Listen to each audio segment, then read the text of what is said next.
લગ્ન પ્રસંગમાં બને એવું બટાકાની ચિપ્સનું શાક બનાવવાના છે અને એની જોડે ક્રિસ્પી એવા મસાલા પરાઠા બનાવીશું। તમે એકવાર ઘરે બનાવી જોજો અને તમે આ વારંવાર બનાવશો એની મારી ગેરંટી છે। મેં આ રેસીપી જ્યારે પહેલી વાર બનાવી હતી ત્યારે મેં શું ભૂલ કરી હતી અને એ ભૂલ તમે ના કરો તો એની માટેની જ હું આજે ટિપ્સ એન્ડ ટ્રીક તમારી જોડે શેર કરવાની છું। તો વિડીયો આખો જોજો।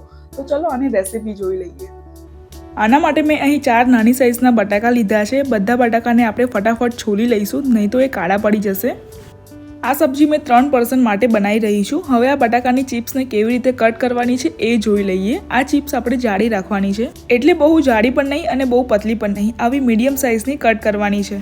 અહીં જો તમે પતલી ચિપ્સ કટ કરશો તો એ તળ્યા પછી એકદમ પોચી થઈ જશે, તો આ ટિપ્સને તમે ધ્યાનમાં રાખજો। પછી બધી ચિપ્સને આવી રીતે વાટકામાં ટ્રાન્સફર કરીશું અને એની ઉપર 2 ટેબલસ્પૂન જેટલો કોર્નફ્લાવર નાખીશું। બધી બટાકાની ચિપ્સ કોટ થઈ જાય એવી રીતે મિક્સ કરીશું। આ કોર્નફ્લોરથી બટાકાની ચિપ્સને તળીશું ત્યારે વધારે ક્રિસ્પી થાય છે અને એ ઢીલી નહીં પડે। પછી તેલ બરાબર સારું એવું ગરમ થઈ જાય પછી જ આપણે ચિપ્સને ફ્રાય કરીશું। આ વાત ધ્યાનમાં રાખજો। ચિપ્સને તળતી વખતે ગેસની ફ્લેમ મીડિયમ રાખીશું। આ ચિપ્સને તળતા 6 થી 7 મિનિટ થશે। એકવાર ચેક કરી લેજો કે કાચી ના હોય। બસ હવે આપણી આ ચિપ્સ તળાઈ ગઈ છે અને પછી આ ચિપ્સને આવા જાળીવાળા બાઉલમાં કાઢજો જેથી એક્સેસ ઓઇલ નીચે પડી જાય। મેં અહીં તમારી જોડે 3 ટિપ્સ શેર કરી છે। એક તો આ બટાકાની ચિપ્સને જાડી કાપજો કેમ કે એ તળ્યા પછી એકદમ પોચી ના પડી જાય એટલા માટે। અને બીજી ટિપ છે કે કોર્નફ્લાવર નાખવાથી આ ચિપ્સ ક્રિસ્પી બનશે। અને ત્રીજી ટિપ છે કે જ્યારે ચિપ્સ તળાયા પછી આવી રીતના જાળીવાળા બાઉલમાં રાખજો જેનાથી એમાં એર સર્ક્યુલેશન થશે અને પોચી નહીં પડે।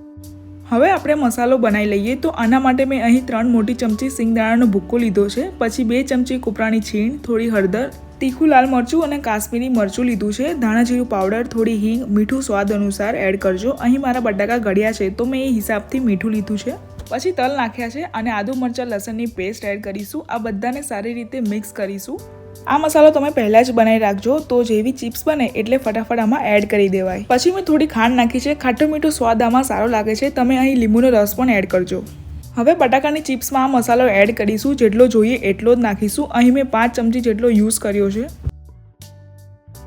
આમાંથી વધેલા મસાલાને સ્ટોર કરી શકાય છે અને ભરેલા ભીંડામાં પણ આ મસાલો યુઝ થાય છે। ઉપરથી ધાણા નાખીને આપણે એને ગાર્નિશિંગ કરી લઈશું। હવે આપણે ક્રિસ્પી એવા મસાલા પરાઠા બનાવી લઈશું। અહીં મેં લોટ પહેલેથી જ બાંધીને રાખ્યો હતો અને આ લોટ મેં મીડિયમ બાંધ્યો છે। પછી એક લુવો લઈને એક નાની સાઇઝની ભાખરી વણી લેવાની છે, બસ આવી સાઇઝની થાય એટલે એની ઉપર તેલ લગાવીશું, બધી જ બાજુ લગાવજો।